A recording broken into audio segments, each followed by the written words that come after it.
સક્કરિયાનો શીરો બનાવવા માટે આપણે 250 ગ્રામ જેટલા સક્કરિયા લીધા છે. સક્કરિયાને આપણે પાણીથી ધોઈ લીધા છે. પહેલાં તો આપણે સક્કરિયાની સ્યાલ છે તેને કાઢી લેશું. તો આ રીતે તેની સ્યાલ છે તે કાઢી લેવાની. આ રીતે આપણે સક્કરિયામાંથી સ્યાલને કાઢી લીધી છે. હવે તેની ઉપરનો ભાગ છે આ રીતે તેને કાઢી નાખવાનો. આ રીતે આપણે પાછળનો ભાગ પણ કાઢી નાખીએ. તો આ રીતે બંને સાઈડમાંથી થોડું થોડું કાઢી નાખવાનું.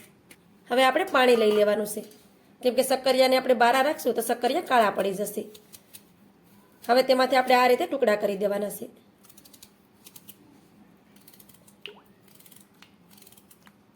આવી રીતે તેને નાના નાના પીસેસ કરી દેવાના. ને સક્કરિયાના પીસેસ છે તેને આપણે પાણીમાં જ રાખશું, કેમ કે તે બારા રહેશે તો કાળા પડી જશે.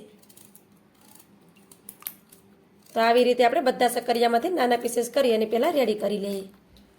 આ રીતે આપણે બધા સક્કરિયામાંથી નાના પીસેસ કરી લીધા છે. હવે તેને પાણીથી સારી રીતે ધોઈ લઈએ.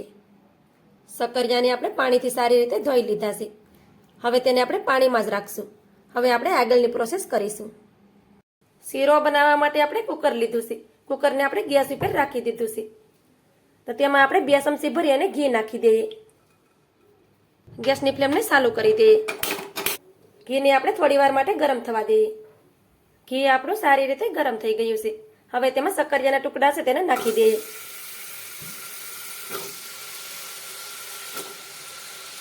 હવે તેને સારી રીતે મિક્સ કરી દેવાનું. આ રીતે તમે શીરો બનાવશો તો શીરો છે તે એકદમ મીઠો બનશે, કેમ કે આપણે તેને બાફીને પછી શીરો બનાવીએ તો આ સક્કરિયા છે મોળા પડી જાય છે અને શીરાનો ટેસ્ટ એટલો બધો સારો નથી આવતો. આ રીતે તમે શીરો બનાવો તો 10 વ્યક્તિ માટે તમારે શીરો બનાવવો હોય તો પણ કુકરમાં શીરો તમે ઝટપટ બનાવી શકો છો અને ઝાઝો ટાઈમ પણ નથી લાગતો. તો સક્કરિયાને આપણે સારી રીતે મિક્સ કરી દીધા છે. હવે આપણે કુકરનું ઢાંકણ બંધ કરી દેવાનું છે અને ફક્ત આપણે 1 સીટી કરી લેવાની છે. કુકરમાં આપણે 1 સીટી કરી લીધી છે. હવે ગેસની ફ્લેમને થોડી વાર માટે બંધ કરી દઈએ અને કુકરને પણ ઠંડુ થવા દઈએ. કુકર પણ આપણું સારી રીતે ઠંડુ થઈ ગયું છે. તેમાંથી બધું પ્રેશર નીકળી ગયું છે. હવે આપણે ઢાંકણને ખોલવાનું. તો 1 જ સીટીમાં તમે જોઈ શકો છો કે આપણા સક્કરિયા છે તે સારી રીતે સળી ગયા છે. હવે આ રીતે લાકડાનો ડટો લેવાનો અને બધા પીસેસને આ રીતે મેશ કરી દેવાના. તમારે નીચે ઉતારીને મેશ કરવા હોય તો પણ તમે કરી શકો. તમે જોઈ શકો છો કે આસાનીથી તે મેશ થઈ જાય છે. સક્કરિયાને આપણે સારી રીતે મેશ કરી દીધા છે. તમે જોઈ શકો છો કે સક્કરિયા આપણે સારી રીતે મેશ થઈ ગયા છે. સક્કરિયા પણ આપણે બિલકુલ પણ કાચા નહોતા. હવે આપણે ગેસને ફરીવાર ચાલુ કરી દેશું.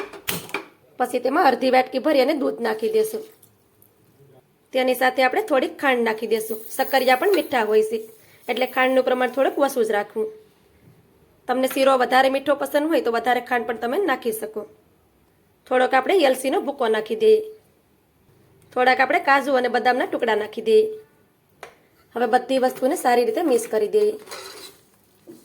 પછી તેને આ રીતે હલાવતા રહી અને પાકવા દેવાનું છે, જેથી કરી આપણો શીરો એકદમ પરફેક્ટ બનશે. આપણે તેમાં વધારે પડતું દૂધ નથી નાખવાનું.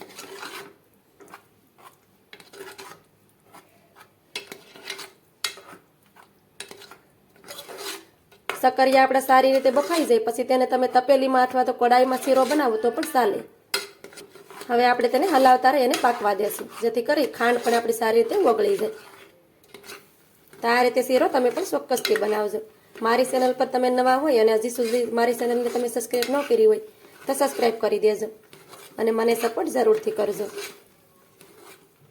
શીરાને આપણે આ રીતે હલાવતા રહી અને 4 થી 5 મિનિટ માટે પાકવા દીધો છે. તો તમે જોઈ શકો છો કે આપણો શીરો બની અને રેડી થઈ ગયો છે. ખાવામાં તો આ શીરો ખૂબ જ ટેસ્ટી લાગે છે. ગેસની ફ્લેમને બંધ કરી દઈએ. હવે આપણે શીરાને સર્વ કરવા માટે એક ડીશમાં કાઢી લેશું. શીરાને તમે જોઈ શકો છો કે એકદમ પરફેક્ટ આપણો શીરો બનીને રેડી થઈ ગયો છે.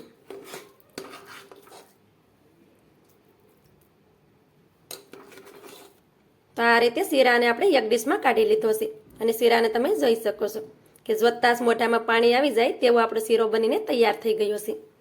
હવે તેની ઉપર થોડા કાજુ અને બદામના ટુકડા નાખી દઈએ. તો મારી આજની રેસીપી તમને સારી લાગી હોય તો લાઈક કરી કોમેન્ટ કરી દેજો. ચેનલ પર નવા હોય તો ચેનલને સબસ્ક્રાઈબ કરવાનું ભૂલતા નહીં. તો મળીએ એક આવી જ નવી રેસીપીની સાથે. ત્યાં સુધી બધાને જય માતાજી.